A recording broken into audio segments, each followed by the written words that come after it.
Bismillahirrahmanirrahim. Assalamualaikum warahmatullahi wabarakatuh. Alhamdulillah, alhamdulillah, wassalatu wassalamu ala rasulillah, amma ba'd. Alhamdulillah, bagaimana kabarnya sahabat magnet rezeki semua? Semoga selalu dalam limpahan keberkahan Allah Subhanahu wa taala. Oke, dalam kesempatan kali ini saya ingin menyampaikan materi tentang merawat terumbu karang, ya.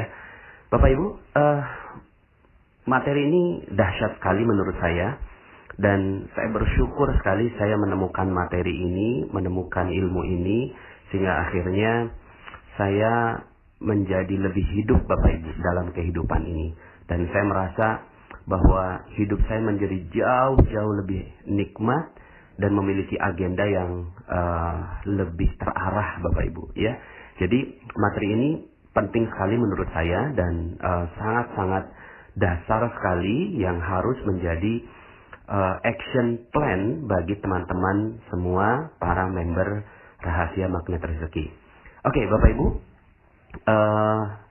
judulnya ya, sekali lagi saya ulangi, judulnya adalah merawat terumbu karang.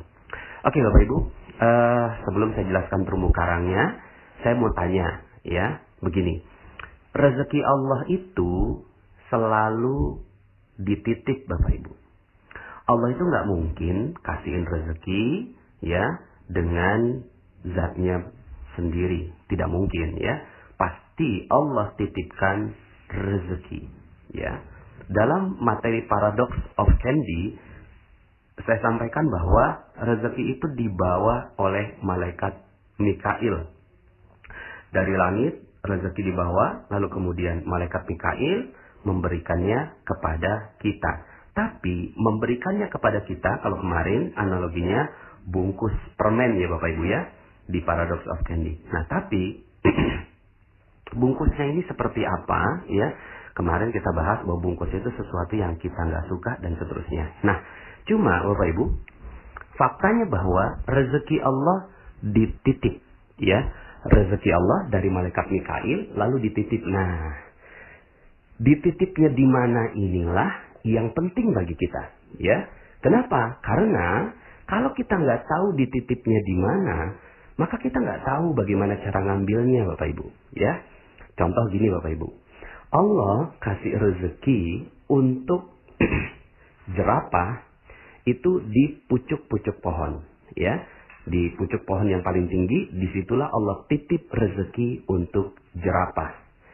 Untuk monyet Bapak Ibu, untuk monyet, Allah titip rezekinya di pohon pisang. Ya, itu Allah titip rezekinya di sana. Atau juga kacang-kacangan dan seterusnya. Itulah Allah titip rezeki. Tapi secara umumnya, ya, di pohon pisang. Allah titip rezeki untuk ikan yang ada di laut, di mana? Di terumbu karang, ya. Makanya ini materinya saya kasih judul merawat terumbu karang. Maka hewan-hewan ini cerdas Bapak Ibu. Mereka memiliki insting yang Allah Subhanahu wa taala berikan pada mereka. Kalau Anda tanya, Anda bisa berbicara seperti Nabi Sulaiman gitu ya. Kalau tanya kepada jerapah, "Hei jerapah, di mana rezeki kamu dititip?" Pasti dia bisa jawab. Di mana? Di pucuk pohon. Kalau tanya kepada monyet, "Hei monyet, rezeki kamu di mana?" Di pohon pisang, begitu, ya. Kalau ditanya kepada ikan, "Wahai ikan, kamu rezekinya di mana?" Ya. "Oh, rezeki saya adanya di terumbu karang." Maka ikan-ikan ini dan hewan-hewan ini cerdas Bapak Ibu. Mereka merawat tempat di mana rezeki mereka berada. Kalau ada jerapah yang ngancurin pucuk pohon, ini namanya jerapah yang nggak cerdas Bapak Ibu ya. Kalau ada monyet yang ngancurin pohon pisang, berarti ini monyetnya nggak cerdas dan nggak mungkin itu terjadi ya. Kalau seandainya ada ya ikan yang menghancurkan terumbu karang, ini namanya ikan yang nggak cerdas ya. Nah, kenapa mereka cerdas? Karena mereka semua mengerti di mana letak rezeki mereka. Di mana Allah titipkan rezeki untuk mereka. Nah, sekarang unik Bapak Ibu ya. Saya mau tanya pada Bapak Ibu ya. Saya mau tanya sama Bapak Ibu. Bapak Ibu, rezeki Bapak Ibu dititip di mana? Ada yang bisa jawab? Ya. Rezeki ibu dan bapak dititipnya di mana? Kan Allah titip rezeki. Nah, sekarang saya mau tanya nih, rezeki bapak ibu dititip di mana? Uniknya bapak ibu, sebagian besar yang saya tanya tentang pertanyaan ini, banyak yang nggak bisa jawab loh bapak ibu. Ketika saya tanya, di mana dititip rezekinya bapak ibu? Mereka akan bilang, oh ya di muka bumi. Ya di mananya? Pas di mananya bingung. Terlalu luas bumi ini. Karena nggak fokus, akhirnya rezeki nggak datang bapak ibu. Karena nggak kenal di mana dititip rezekinya, gitu ya. Kemudian ada yang bilang, oh rezeki dititip di mana-mana. Iya makin nggak jelas lagi gitu ya. Rezeki dititip di proyek gitu ya. Iya kalau akhirnya dia kejarnya proyek aja. Padahal ya bukan di situ tempatnya. Makanya orang-orang yang ngejar proyek, ngejar yang lain-lain, akhirnya yang terjadi adalah mereka tidak mendapatkan rezekinya. Kenapa? Karena bukan di situ rezeki itu, ya. Ayo Bapak Ibu, di mana, ya? Oke, saya jawab ya Bapak Ibu ya. Rezeki Allah dititip di kemuliaan dan kebahagiaan orang lain. Itu. Jadi rezeki manusia dititip rezekinya di mana? Manusia dititip rezekinya di kemuliaan dan kebahagiaan orang lain. Gitu Bapak Ibu, ya. Saya jelaskan. Contoh ya Bapak Ibu ya. Kenapa kok Facebook, ya, itu dia bisa dapetin Mark Zuckerberg ya. Dia kok bisa dapatkan rezeki berlimpah. Wajar. Kenapa? Karena dia membahagiakan 1 miliar penggunanya. Ya. Walaupun dia tidak memuliakan. Yang dia lakukan hanya membahagiakan. Padahal rezeki itu pada kemuliaan dan kebahagiaan orang lain. Ya. Kemudian Google juga membahagiakan orang lain. Memberikan data. Bill Gates, dia membahagiakan orang lain dengan produk Microsoft-nya dan seterusnya. Maka wajar mereka mendapatkan rezeki-rezeki yang berlimpah dari Allah Subhanahu wa taala, ya. Maka udah, yang perlu kita lakukan adalah bagaimana kita membahagiakan orang lain, gitu. Pertanyaan saya, berapa banyak orang yang Anda bahagiakan? Berapa banyak orang yang Anda bahagiakan? Ya, di situ letaknya rezeki. Jelas kalau seandainya kita bahagiakan orang, orang pasti akan ingat kita. Ya, misalnya nih Bapak Ibu, ya kita punya produk. Kita punya produk datang ke orang lain, lalu kemudian kita perkenalkan produk itu. Tapi ya kitanya ini, hatinya kita ingin mengambil uang orang itu.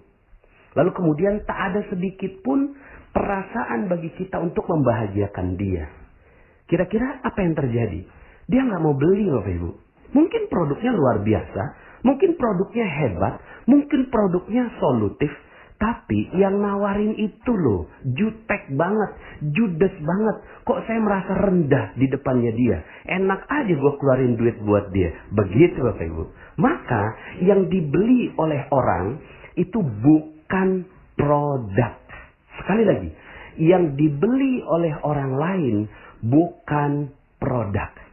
Tapi orang akan membeli sesuatu dari kita ketika Anda membahagiakan orang lain. Ketika dia udah merasa bahagia, kok enak banget ya. Saya kok enak ya ngelihat wajahnya dia, senyumnya dia. Kok dia tulus gitu ya untuk memberikan kebahagiaan buat saya. Maka produk nomor 2 Bapak Ibu. Yang pertama adalah kebahagiaan dia. Dan akhirnya yang terjadi adalah ya, jangankan produknya Bapak Ibu. Mungkin setelah itu ditambah. Mungkin Bapak Ibu pernah ya, kalau yang laki-laki, ya kalau saya karena laki-laki nyukur gitu ya. Terus kemudian kok rasanya enak banget si tukang cukurnya ini nyukur gitu ya. Kayaknya saya kasih lebih tuh ya. Saya udah gak peduli lagi dengan harganya, saya kasih lebih. Mungkin Anda pernah naik taksi, terus kemudian ada taksi yang supirnya tuh baik, ramah gitu ya. Terus kita tuh rasanya bahagia berada di dalam mobilnya. Maka yang terjadi adalah lebihnya kita kasih Bapak Ibu. Tapi saya pernah pengalaman ketika saya naik taksi, terus kemudian supirnya kok jutek banget gitu ya. Kok kayaknya, waduh saya nggak nyaman sekali, sampai akhirnya, maaf Pak, saya harus turun gitu kan. Saya harus turun sekarang, begitu ya. Saking saya nggak nyamannya berada di mobilnya dia karena pelayanan dia yang kurang ramah. Maka Bapak Ibu, fokus saja ya. Yang perlu Anda lakukan, rezeki Allah dititip di kemuliaan dan kebahagiaan orang lain ya. Saya sengaja ya urutkan kemuliaan ini di depan. Kenapa? Karena sebenarnya yang paling penting itu adalah kemuliaan orang, bukan kebahagiaan orang.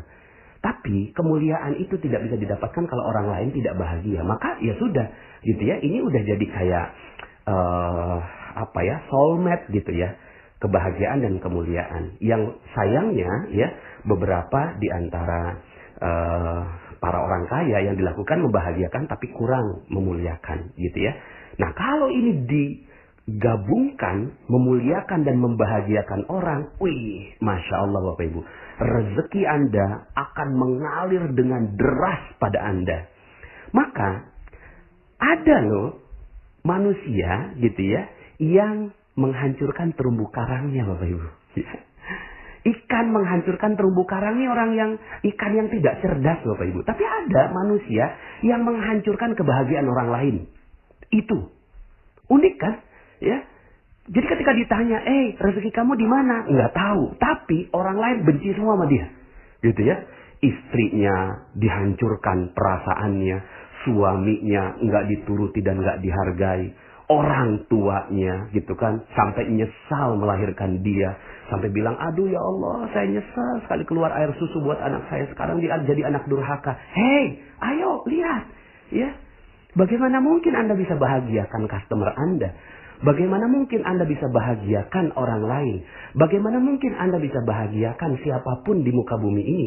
Kalau istri Anda, suami Anda, anak Anda, orang tua Anda tidak bahagia dengan kehadiran Anda. Maka yang perlu dilakukan bukan cari rezeki Bapak Ibu.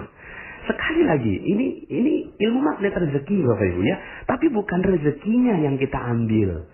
Tapi setelah dengarkan materi ini, maka yang perlu Anda lakukan adalah Anda mengagendakan orang-orang yang ada di sekitar Anda untuk dibahagiakan dan dimuliakan Bapak Ibu ya. Dimuliakan dan dibahagiakan. Muliakan orang tua kita. Muliakan istri kita. Muliakan suami kita. Ya. Muliakan customer kita. Muliakan siapapun. Ya. Setiap orang yang lewat di depan kita. Wah, kita muliakan gitu ya. Sampai begini Bapak Ibu. Misalnya nih ya. Anda jalan. Kemudian naik mobil ya. Naik mobil. Di sebelah Anda ada, mohon maaf ya. Mohon maaf. Ada bencong gitu ya. Ada gay. Ada orang yang bermaksiat gitu ya Bapak Ibu ya. Terus kemudian apa yang ada dalam pikiran Anda? Yang ada dalam pikiran sebagian di antara kita ngomongnya gini. Ih, bencong. Ih, neraka. Ih, jijik. Bapak Ibu, sebenarnya apa yang terjadi? Yang terjadi adalah Anda sedang menghancurkan terumbu karang Anda. Anda sedang menghancurkan rezeki Anda. Kok bisa? Ya iya. Ya, Anda nggak muliakan dia.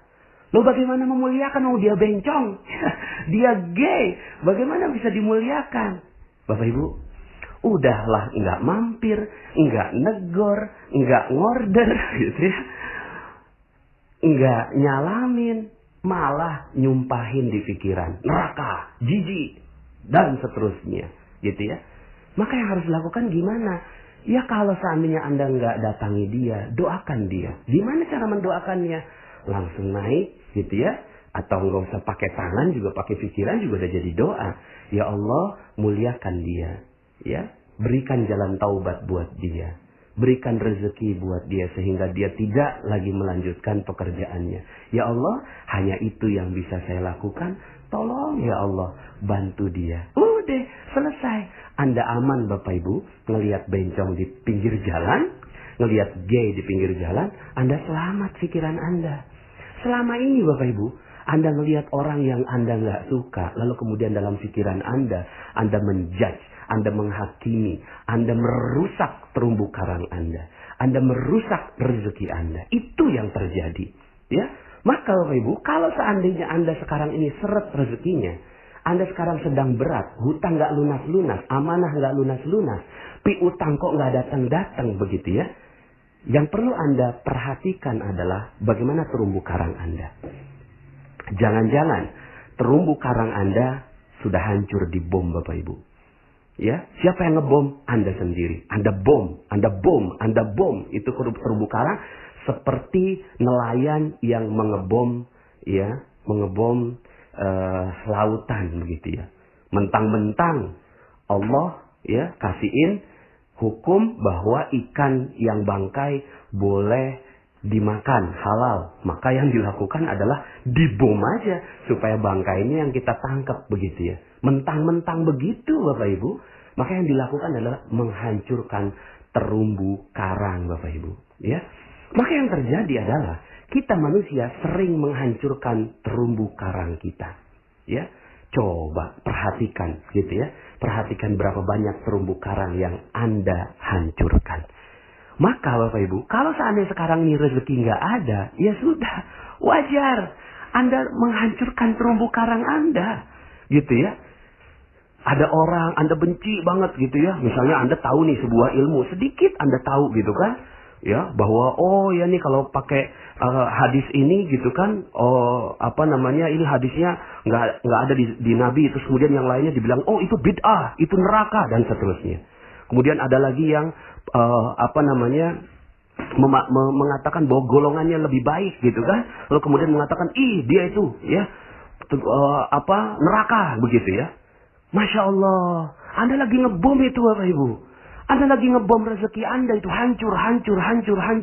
Anda mau masuk surga, tapi Anda menghancurkan terumbu karang Anda. Gitu ya.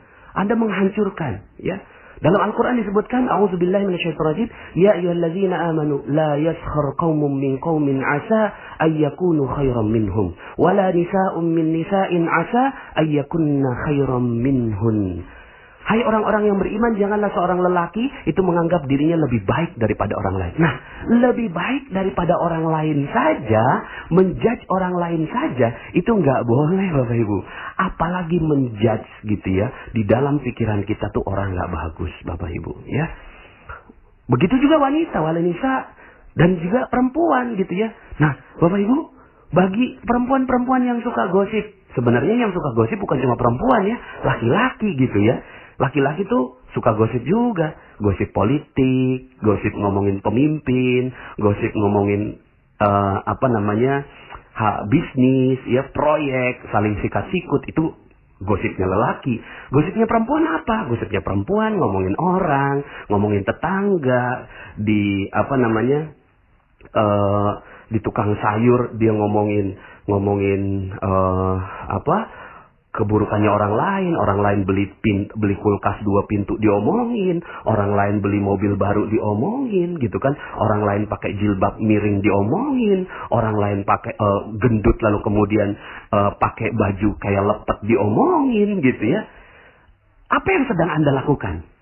Yang sedang Anda lakukan adalah mengebom rezeki Anda. Hancur rezeki Anda di situ.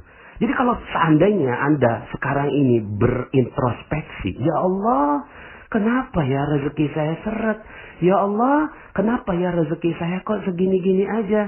Hei, coba lihat, udah berapa banyak orang yang Anda hancurkan? Sudah berapa banyak rezeki yang Anda hancurkan? Bagaimana mungkin Anda berpikir seperti Mark Zuckerberg yang berpikir bagaimana orang lain bisa bermanfaat gitu? Bagaimana Anda bisa berpikir seperti Google yang dia berpikir apalagi yang harus saya berikan buat dunia supaya mereka itu bisa mendapatkan data yang lebih baik begitu. Ya, Bapak Ibu, contoh, Anda ngelihat koruptor di televisi. Nih, coba Anda ngelihat koruptor di televisi ya. Pas ada koruptor ditangkap di televisi, terus kemudian Anda katakan begini, mampus, mati aja, biar dicincang-cincang. Dasar, ya, rasain lo, dan seterusnya. Bapak Ibu, ya, dahsyat itu Bapak Ibu. Apa yang sedang Anda lakukan? Yang sedang Anda lakukan adalah menghancurkan terumbu karang Anda, menghancurkan rezeki Anda sendiri. Yang Anda lakukan itu adalah menjudge orang yang ada di di televisi. Koruptor yang ada di televisi. Lah kan tapi itu kan koruptor Pak Nas. Itu kan dia berbuat jahat. Mau dia berbuat jahat kayak apapun, coba muliakan dia. Muliakan, bahagiakan dia. Gimana caranya? Muliakan dan bahagiakan koruptor gitu ya. Koruptor mah harusnya dihancurkan, bukan dimuliakan. Enggak, Bapak Ibu. Koruptor juga harus dimuliakan. Gimana dimuliakannya? Gini Bapak Ibu. Coba Anda ngomongnya gini. Wow, keren. Kok keren Pak Nas? Ya iyalah keren. Ngomongnya gini. Subhanallah ya. Dia dikasih kesempatan taubat oleh Allah Subhanahu wa ta'ala. Dia ditangkap oleh polisi tentunya atas izin Allah juga. Dan mudah-mudahan dia bisa memanfaatkan kesempatan ditangkapnya ini oleh polisi untuk menjadi jalan taubat untuk dia. Karena kalau orang sudah bertaubat, rezekinya akan diberikan. Ya Allah, mudah-mudahan dia bisa mendapatkan rezeki berlimpah oleh Allah Subhanahu wa ta'ala. Wih, dahsyat Bapak Ibu. Kalau seandainya Anda mampu melakukan itu terhadap koruptor aja, Anda muliakan dan bahagiakan Bapak Ibu. Contoh misalnya ibu-ibu lagi ngomongin orang di pasar atau di tukang sayur. Kemudian ketika ada yang ngomong, oh si A tuh begini-begini. Oh iya, mudah-mudahan dia dimuliakan dan dibahagiakan Allah. Gitu Bapak Ibu. Terus kemudian, lo sok suci gitu. Enggak, saya mah enggak sok suci. Saya mah mau merawat rezeki saya. Rezeki saya supaya barokah, rezeki saya supaya berlimpah. Saya selama ini sadar rezeki saya enggak banyak, maka mungkin karena saya sering gosipin orang, gitu Bapak Ibu.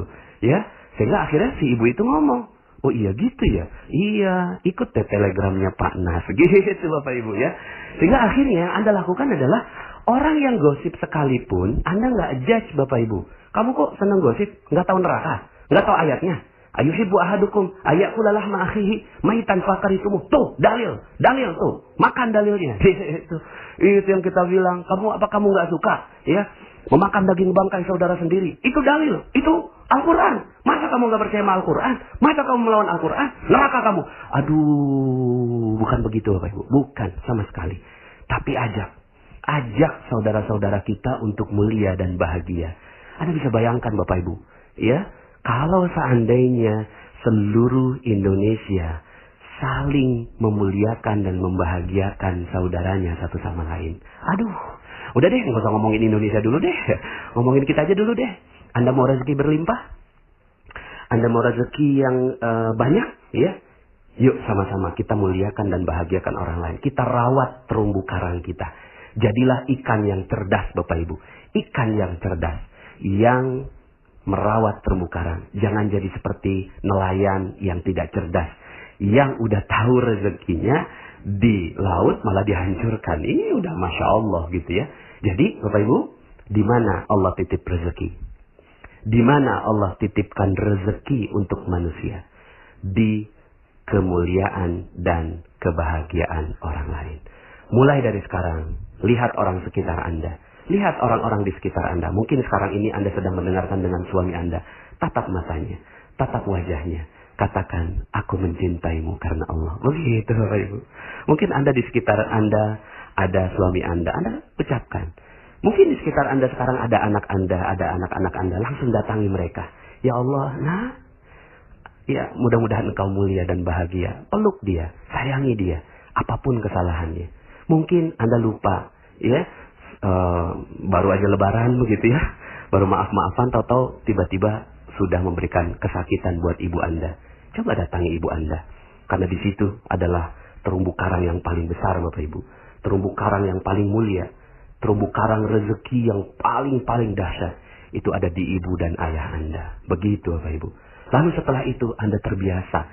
Melihat orang Anda muliakan. Melihat orang Anda muliakan. Dengar testimoni yang ada di Telegram ini Anda bacakan. Anda muliakan, bahagia. Bukan begini.